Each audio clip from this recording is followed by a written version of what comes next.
એની સાથે સાથે મુખ્યમંત્રી શ્રી ભૂપેન્દ્રભાઈ પટેલના માર્ગદર્શનમાં ગુજરાતના યુવાનોને વધુમાં વધુ તક મળે તે માટે ગુજરાત પોલીસ વિભાગની ચાલુ મહિનામાં જ ગુજરાત પોલીસ દળમાં કુલ 14,507 નવી જગ્યાઓ માટે ભરતી પ્રક્રિયા જાહેર કરવામાં આવશે, જેમાં પીએસઆઈ, લોકરક્ષક જેવી મુખ્ય કેડરના 13,591 જગ્યાઓ અને ટેકનિકલ કેડરની 916 જગ્યાઓનો સમાવેશ થાય છે।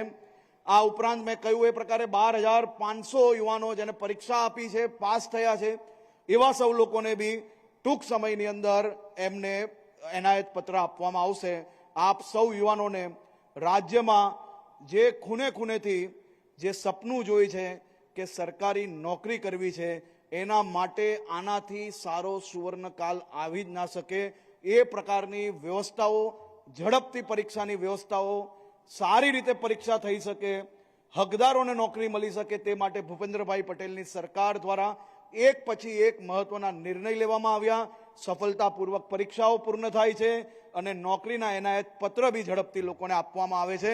તેનો જીવતો જાગતો અને સૌથી ઉત્તમ ઉદાહરણ એ આજનો કાર્યક્રમ છે। આપ સૌ લોકોને ફરી એકવાર ખૂબ ખૂબ શુભકામનાઓ, ખૂબ ખૂબ આભાર।